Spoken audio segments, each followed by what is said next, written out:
Is it possible to create 30 Instagram Reels in just 24 hours? In today's world, if you look at all of the major creators right now, there is one thing they all have in common, and that is their relentless pursuit at creating short-form vertical content, which is not surprising because if you look at all the platforms, there's a massive race to the monetization of the short-form content. Now, as a full-time content creator myself, who not only creates content for my platform, but also for my clients, I personally believe that it's important when making short-form content to work smarter and not harder. So for this strategy, we're gonna be working on 5 different pillar types of content, and then we're gonna create 6 variations of those types of content, and that's how we're gonna get to that 30 number in just 24 hours. And don't worry, if you saw my last video, we're gonna be creating 5 new pillars of content, and I wanna give a big thanks to Uscreen for sponsoring a part of this video. Now, in order to edit all these pieces of content, we're gonna be using a program called CapCut. The benefit of using CapCut is one, not only is it available on desktops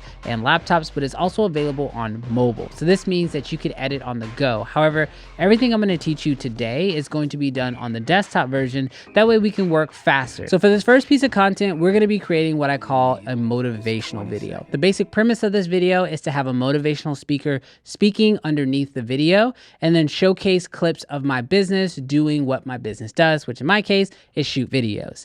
On top of that, I'm going to be using CapCut in order to generate the text on screen so that way viewers can visually see what the motivational speaker is saying. So to start this process in CapCut, I'm going to first import all of my footage, which I've already kind of organized here. Now, as I mentioned, I'm showing BTS of me shooting a music festival that I actually shot just a few weeks ago.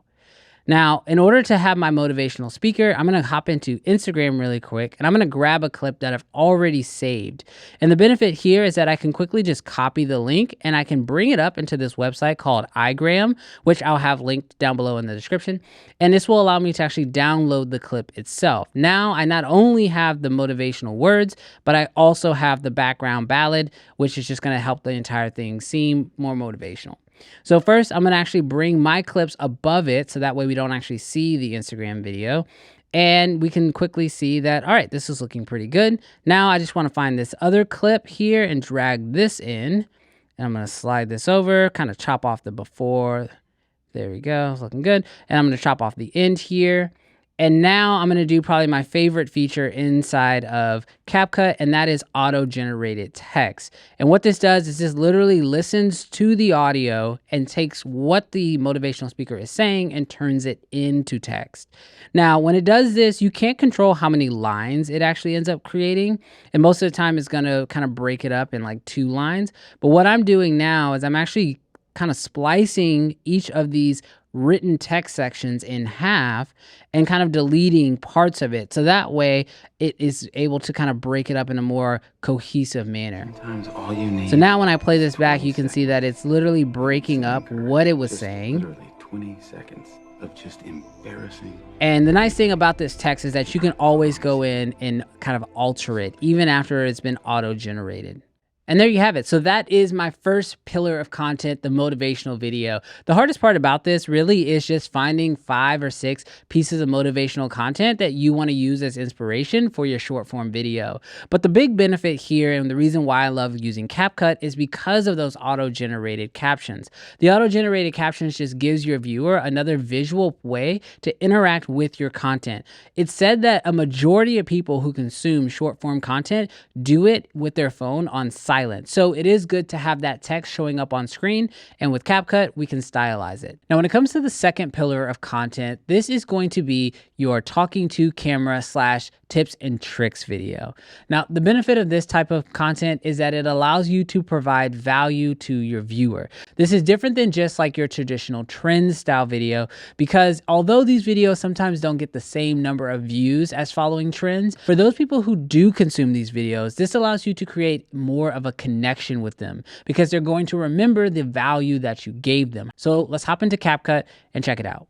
All right, so for starters with this project, I'm gonna go ahead and start a new project and bring in my clip. Now, here's my clip of me talking to camera, and I'm just gonna drag that into my timeline.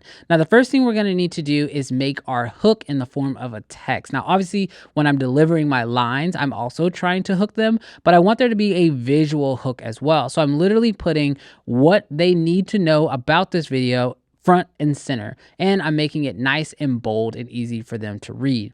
So you can see I've gone with a nice bold font here. I'm choosing bold colors like black and yellow, and I'm going to even go in here and add some additional stickers that CapCut has in order to really emphasize that this is the hook and that they need to look at this.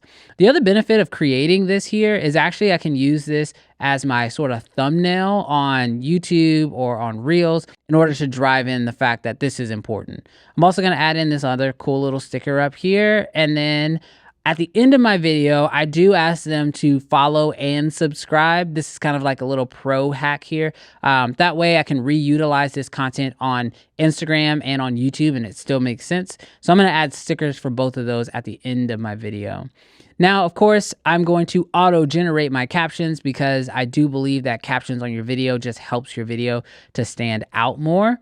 And with auto-generating my captions, I can delete the first couple captions because I already have my hook on screen, but I can go in here and start adjusting these captions in order for them to look their best on screen.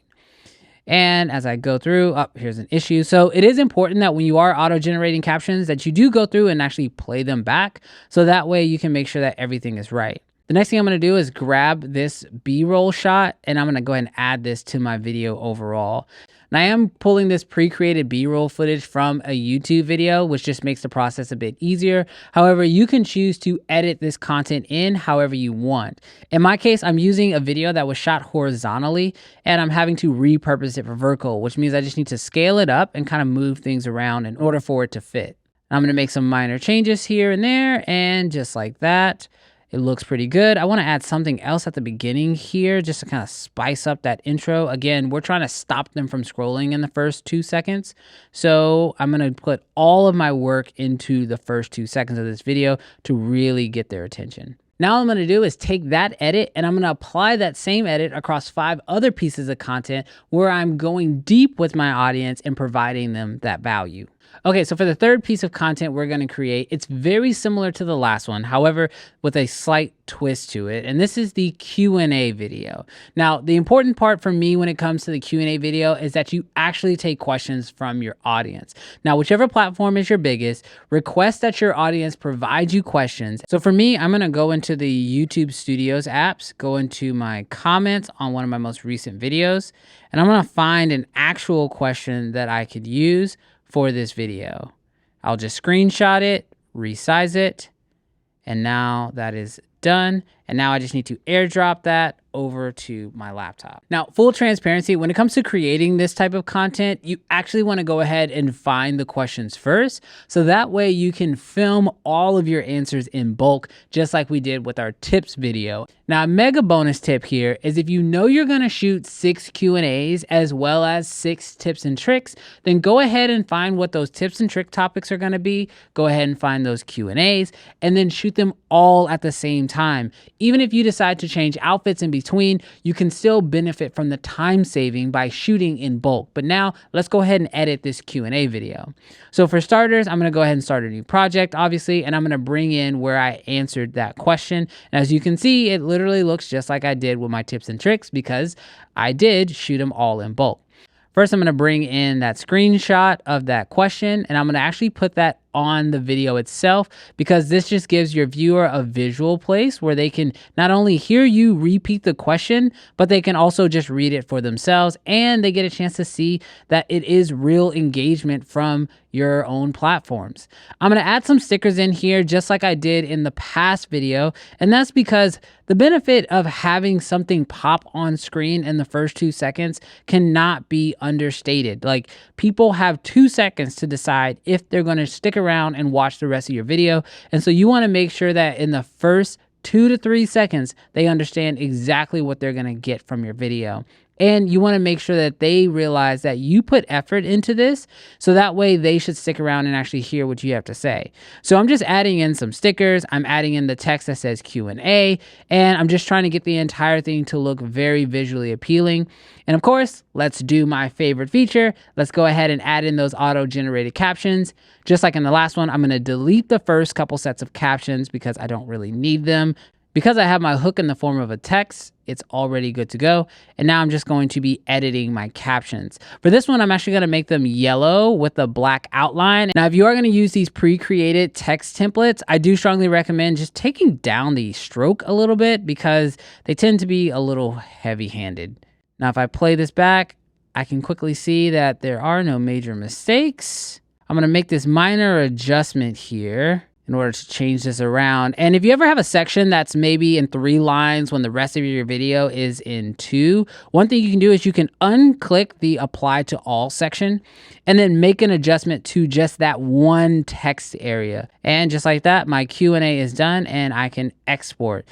Now all I need to do is take that same concept, do it 5 more times, and there is another huge pillar of my content finished.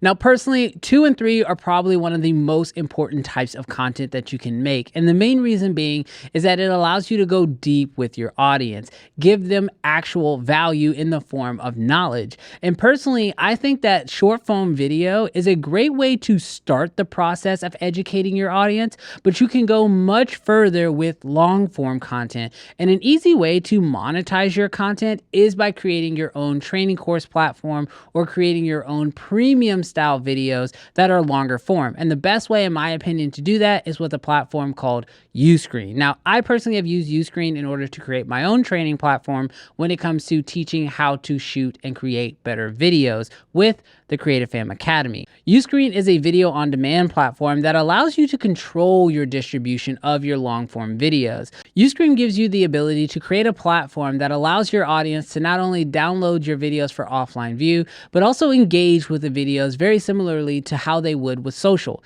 They can like videos, comment on videos, but probably one of my favorite features is the community page. With Uscreen, you can create your own community page that allows your members to be able to communicate not only with you, but also each other.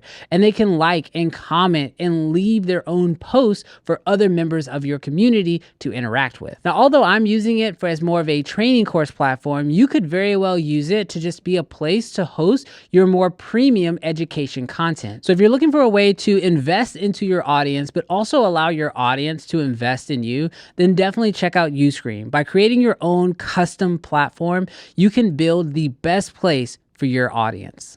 The fourth pillar of content we're going to be making is the now featuring content. Here we're going to be showcasing items within our niche that people instantly recognize as being part of that niche. So in my case, I talk a lot about filmmaking and photography. So I'm going to show off things like cameras and lights. In your case, you might be thinking, well, what if the products in my niche are too large to show off on camera, like a house or a car? Well, personally, I still think you can do this. However, what we want to show off is things that we can capture in bulk. So like, for example, if you're a realtor, go to a model home park and shoot multiple houses at the same time. So that way you can still work smarter and not harder. So once I open up my editor here and I start a new project, I'm going to go ahead and import my clip of me showcasing one of my products. Now, one of the big key factors here is that you want to cut all the fluff. And that's exactly what I'm doing. If you're not sure if you should cut it, you should go ahead and cut it and your analytics will love you. The next thing I'm going to do is I'm actually going to change all these clips to double speed. And I'm doing that right here inside of CapCut just by literally clicking on the clip, going up here to speed and changing them all to 2x. And this is just so I can get through those clips faster because people just do not have the attention span to watch me play around with this light in regular time. Now, once you have this video all cut together, now it is time to add in your voiceover. Now, personally, when it comes to capturing your voiceover, audio is super important, and getting a high quality voiceover is just as important as capturing high quality video. So if you don't have a good microphone to record your audio, at least make sure that you are in a quiet area so you don't have a ton of background noise. I'm going to watch my video back as I record my audio, so that way when I bring it on down into my timeline, it syncs up perfectly. Now, one last thing we're gonna add on here is my favorite auto-generated captions. Of course, I'm gonna go in here and edit these captions ever so slightly, really make them pop for the video. And just like that, I am all done. I don't think there's anything else I need to add here. Maybe you want to add in some cool sound effects. Like, for example, in this one, I'm talking about the price of the light. So I'm going to grab this cash register sound and just kind of drag that down here exactly where I'm talking about it. just like that. And that just kind of adds a little element to the video. But really, that's all there is to the now featured pillar. One little bonus tip is choose items within your niche that are really going to get that wow factor. So whether they're great value for the money or they're products that people typically don't get a chance to see, just try to pick something that really stands out, because that's ultimately what's going to help stop the scroll. And the fifth and final pillar of content is the time-lapse video. Now with the time-lapse video, my favorite part about this is that you can literally set your phone up to capture you getting a time-lapse of literally anything. Whether it's you actually shooting these types of videos, or you editing, or you just doing your job, time-lapsing just makes almost anything look exciting. Literally for this, I'm actually gonna show you how I do this with traffic. So the first thing I'm going to do is I'm going to import my time-lapse shots. And like I said, I'm literally just grabbing shots of traffic that I got outside of a window at my last video job. And I'm going to bring these clips in. Now, the key to a good time-lapse video is only show the parts that actually have movement. If there's no movement, chop it out. So you can see I'm quickly just grabbing these traffic shots. I have this shot here of this train, and like as soon as it leaves the frame, I'm cutting it out. And this last section just has clouds on it. And now as I play this back, it's a good looking time-lapse video, and before you can get bored with a shot, I cut it. Now, one thing that I like to do is add something in front of it, and in my case, I like to do tweets. I find that Twitter videos are really good, especially on Instagram. They drive a lot of engagement, and so I'm going to screenshot a tweet. But one thing I actually do that's kind of, I don't know, maybe it's unique, maybe it's not, but I'll literally screenshot a tweet, but because I want to create a bulk amount of these, I'm actually going to write over the tweet itself and kind of make a fake fabricated tweet. So this is something that I actually haven't tweeted, but because of all of the text effects I have, I can grab this text, I can make it have a white background, and I can put it in, and now I have a tweet video. And the thing I like about by adding the little tweet video there, especially when you ask a question, is it gives people a reason to engage with the Instagram Reel, Short, or TikTok immediately right there on the platform. I want to thank Uscreen again for sponsoring this video. And if you want to see 6 more pillars of content that you can create in order to upgrade your social media, then check out this video right over here. I don't know which way to point. Is it that way? Is it that way? Which way do I point? That way? A little higher because your thumb was underneath the laptop. Yeah. So up here? Yeah. This is where I point? They go there to watch the video? Oh, wait. You're going to be shrunk. So which way?